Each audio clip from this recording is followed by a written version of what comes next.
Welcome, and in this lesson, we're going to talk about Amazon CloudTrail. Now, Amazon CloudTrail provides logging for all API events that occur against our AWS account. So, for example, let's say that we have users that we've created with IAM that have access to the console and each have a unique API key.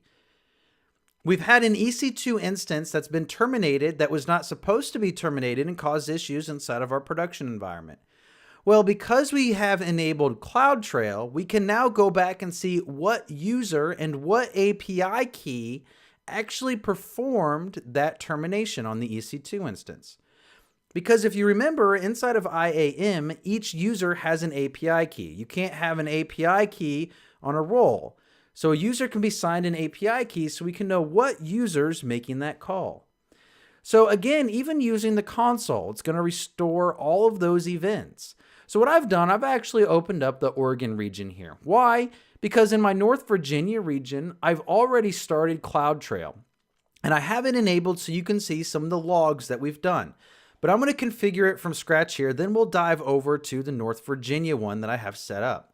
So let's go ahead and select CloudTrail. Inside of here, we're going to select Getting Started Now. And then, of course, we need to be able to store our logs somewhere. Now, a common thing among our AWS services is that they're going to work together. Our CloudTrail service is going to store our CloudTrail logs inside of Amazon S3. So I need to make sure that I have a unique S3 bucket if I'm creating a new one. Again, S3 bucket names are unique across the entire infrastructure, across all of AWS. They're like domain names. So you need to make sure it's unique. So I'm going to create one I think is unique. We'll call it Linux Academy CloudTrail Logs Bucket. Again, you won't be able to use this one unless I've created the bucket because I already am using it. So then I'm going to select Advanced. I'll have the option to create a log prefix, or I also have the option to create a simple notification for every log file delivery. Now let's talk about this. We learned a little bit about the simple notification service. But as you can see here, we're actually going to see that we can integrate this in with a lot of different of our AWS services. So I'm going to go ahead and click yes. We're going to create a new topic. I'm going to call this CloudTrail and then select Turn On. It's going to create my bucket and it's going to create my new SNS topic. Now, just because it has an SNS topic does not mean I'm going to get a notification. I still have to configure a subscription. A subscription is something that listens for messages or notifications sent to that specific topic that was just created. So, for example, I can go over to my SNS service.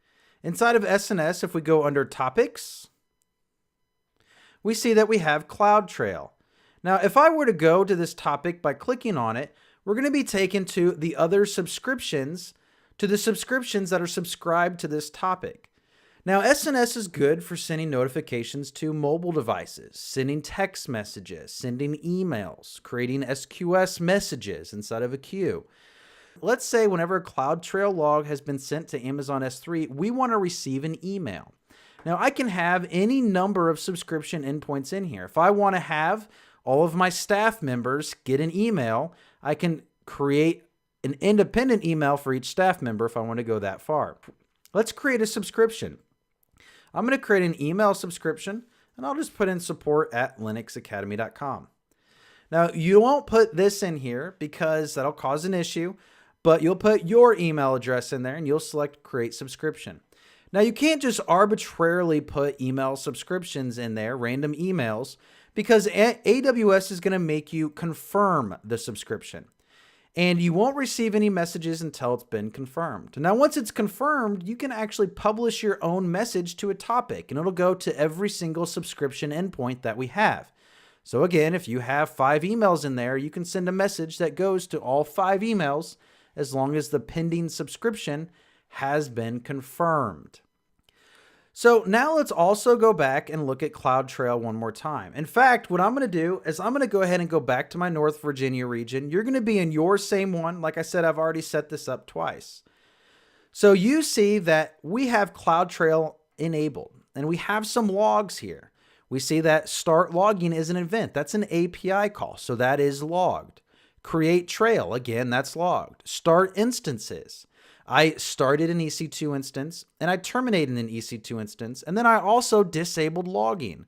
Well, who disabled logging? Well, fortunately, I can see the username that did it and the API access key for that user that did it. We can also see the source IP address. We can also see the event time that occurred. Or we could go down to terminate instances and we can see the same thing. We see that the user terminated an instance. This is the instance ID they terminated. It provides the resource name. And again, we can also click on View Event and it'll give us a JSON detailed layout that we can see everything that occurred with it. So again, we see that it performed actions on these resource types. We see that it's a user admin. So let's go ahead and contract these down and go to configuration. Inside of configuration, I can enable logging again. I can also look at CloudWatch logs. What this does, it allows me to configure event notifications. CloudWatch will listen to an event and then send a notification. So if somebody creates a new IAM user, deletes an IAM user, creates new API access keys, we can actually receive a notification when that specific event occurs. Not for when the entire log file is delivered. This would be just for a specific event. Now that's outside of the scope of this part. We will have a hands-on lesson on this and part of the more hands-on examples of this course. So that concludes it for this lesson. Go ahead and complete this lesson.